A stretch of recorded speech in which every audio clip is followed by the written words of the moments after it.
You may have expectations. You probably have questions. If so, I've got answers. Welcome back to my channel. My name is Howie. When I put up the first video Thursday, I announced my intentions of moving from the United States to Portugal. So I want to talk a little bit right now about expectations for this channel. You may have noticed that there wasn't much of a production quality. There really wasn't any production quality, to be honest. It was just me talking, and I'm still getting used to recording for YouTube. I have more experience in recording for Facebook. There are some differences in recording for YouTube. So, I'd like to become a full-time content creator for this. Traveling, moving, there's a lot of competition out there, or it's not really competition, because I've learned a lot from other YouTubers who have moved to Portugal. So I really don't consider this to be competing or going head-to-head in anything to try to grab viewers. I'm going to be very frank with you, there are a lot of channels out there that are better than mine. Maybe in a future video I'll talk about those channels and tell you who you should be following. I'm not going to tell you who you should not be following. I just don't want to get into a pissing contest with anybody. So the reason why there is no production quality on these videos, at least not right now, is, look, I'm still working full-time. And full-time for me has never been 40 hours. For most of my 23-plus year career, I've worked 55 to 70 hours. I currently work now between 55 and 60 hours per week.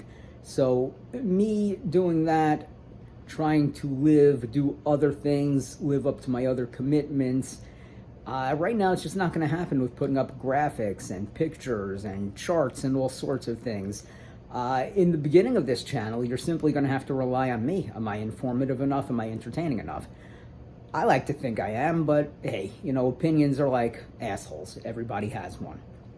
So, in the future, yeah, the channel is going to look a lot better. The videos are going to look a lot more professional. It's just, I got to get to that 1,000 subscriber mark. I got to start generating money from YouTube. And, you know, even once I reach 1,000, that doesn't mean I'm going to be able to live on YouTube. It takes a lot more than 1,000, but that's just the first step in the process. So, I promise you, things are going to get better here. Things are going to get better on this channel. I fully intend on becoming one of the best, hey, I'm an American and I moved to Portugal, YouTube content creators. So, when I announced it Thursday, I posed a rhetorical question, why Portugal? And then I followed it up with another question, why not Portugal?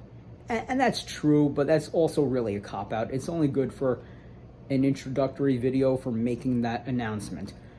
We're going to get into why Portugal. So, for those of you who know me, I have family in Spain, in Madrid, and I've been a semi-frequent visitor to that area over the past 20 years. You know, of course, in the last few years I hadn't gone because of this whole global pandemic thing. I actually got a chance to go back in June. The world seems to have bounced back and is open once again. Now I love Spain. My Spanish is halfway decent. I speak at an intermediate level. So you would think that moving to Spain would be the right choice for me, and yeah, it would have been. The problem is the Spanish digital nomad visa is a little bit intrusive. It's a little bit much. There are time requirements for how long you've had to be at a current employer, to be with a current employer, I should say.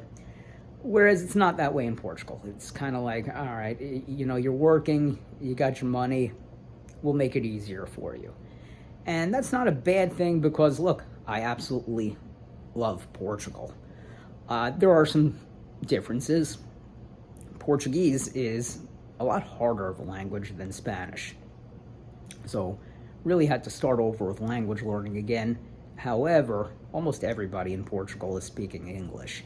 And once you start in on it, they stop you. And they start speaking with you in English. Plus, in the United States, almost everything Portuguese that you learn is Brazilian Portuguese, and you kind of find out along the way that Brazilian Portuguese is a whole lot different from European Portuguese. I shouldn't say a whole lot different, but it's much more different than, say, American English and British English. Now, the next thing you may be wondering is where in Portugal? Well, I've got it down to two places. I really want to move to the Algarve. That's my top choice. I spent a few days in Portimao, and it just seemed to be the absolute right place for me. It was really everything I wanted. A slower pace of life, but not to the point where you'd consider it rural. It's anything but. The Portimao and the Algarve, it was just very relaxing. I enjoyed my time there. I didn't really think I would, to be honest. I really expected to go to Portugal in June, come back and say that, oh, okay, I'm moving to Lisbon. And Lisbon is my favorite city in the world, by miles, actually.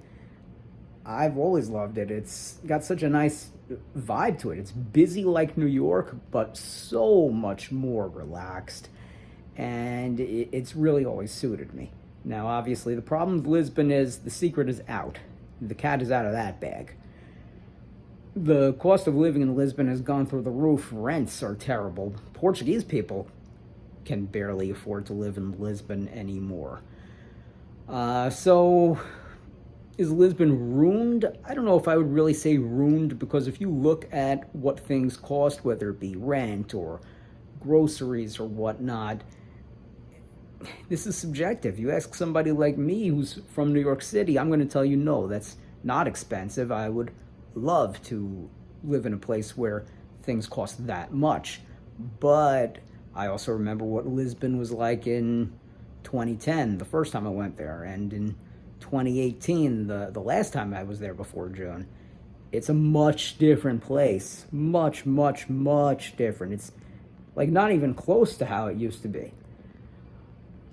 Yeah, I liked Lisbon better the way it was between 2010 and 2018 when I had visited there 3 times.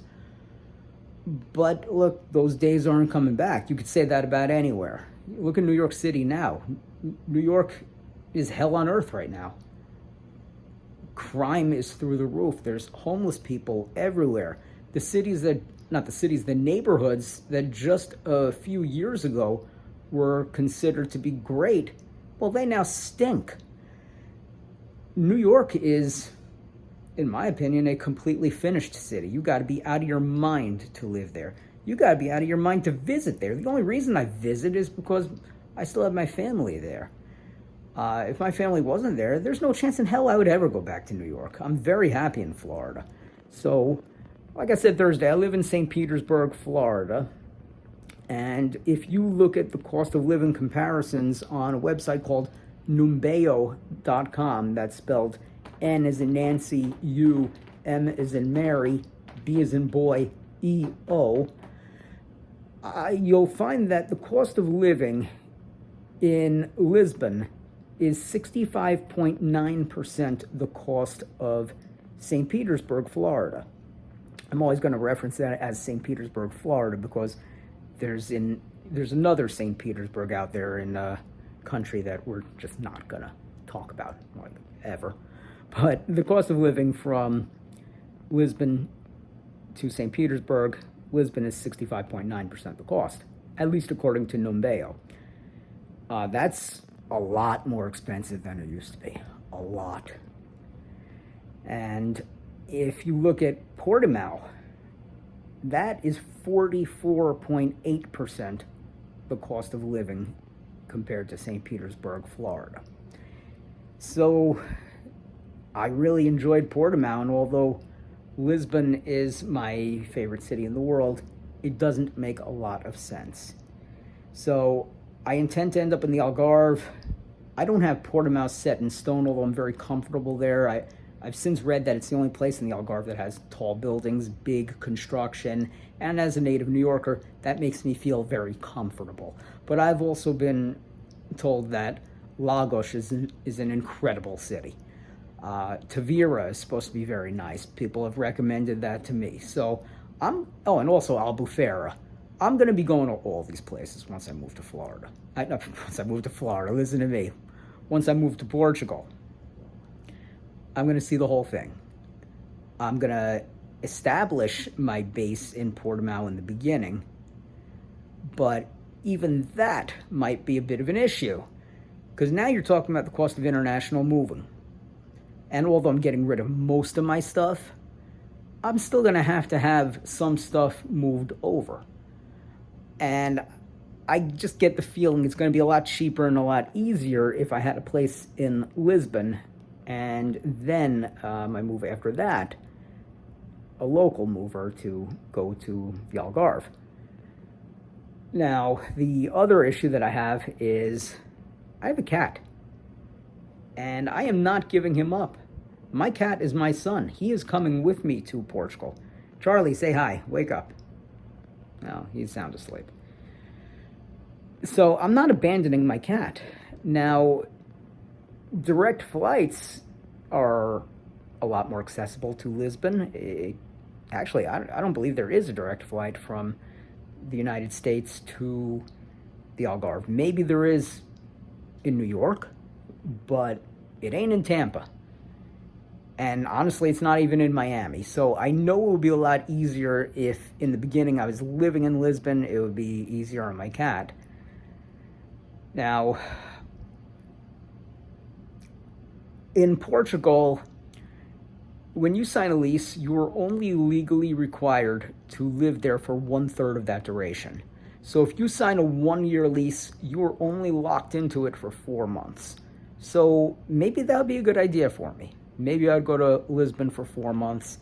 I'd rather not. I'd rather find a way to get this done better in terms of logistics. I'd really rather just move to the Algarve. Now, I am using a company to help me move. And if you want to move to Portugal and get a residence visa there, it's a little tricky, because if you screw something up, well, you'll get denied.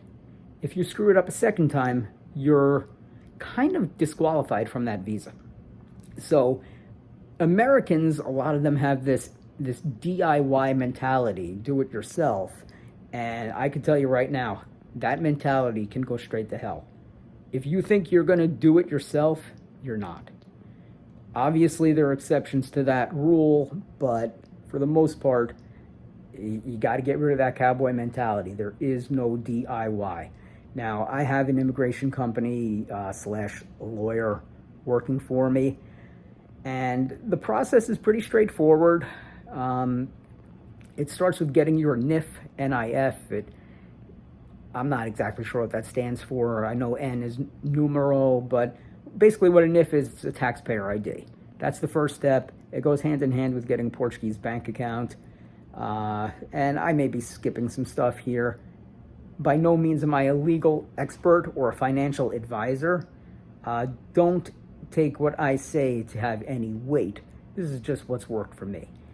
The next step is you have the letter of intent to the Portuguese government that you're moving there.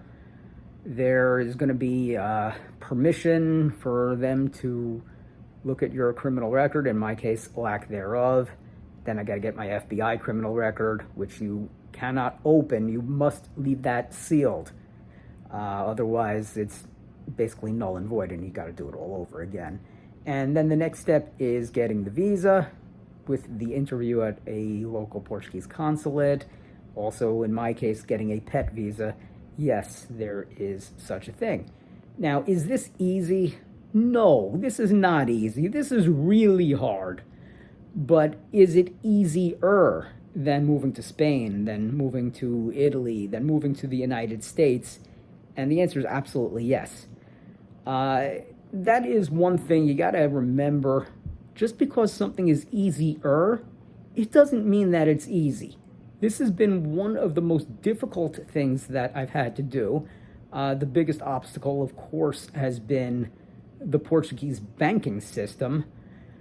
I'm with a bank called Novo Banco, which I've been told now by actually quite a few people that for what I'm trying to do with getting a visa, that Novo Banco is now the best one to work with. But I gotta tell you, even the best one stinks. Now, I'm not gonna tell you that Novo Banco is a scam, but I will say if Novo Banco decided that they wanted to have operations in the United States, they would be shut down by the federal government in less than 1 day. That gives you an idea as to how great the Portuguese banking system is. Now, when I move to Portugal and I have that visa, there's a good chance I'm probably going to close out my account and go with a more well-known, well-established bank like Millennium, or maybe I won't even have a Portuguese bank account. Maybe I'll just cross over into Spain and open an account there. But so far, the biggest nightmare has been the Portuguese banking system. We're going to put a wrap on things for today. This video went on way longer than I thought it would, but, you know, look, I had something to say. Going forward, I'm going to be looking to put videos out on Thursdays and or Sundays. Some weeks we'll have one video, some weeks we'll have two, depending on how busy I am. Again, I'm still here. I'm still living in the United States. I got to make sure that rent gets paid. So for now, I am still Captain America. But we're going to be talking about the meaning of this channel's name in the next video, Seja Inevitável. It is Portuguese for be inevitable. We're also going to be talking about the things that I'm sacrificing to leave the United States and make my way to Portugal, the things that I'm going to miss the most, and the things that will hit me the hardest. So, until next time, and on behalf of my sleeping cat, Charlie, my name is Howie. You don't forget me, and I won't forget you.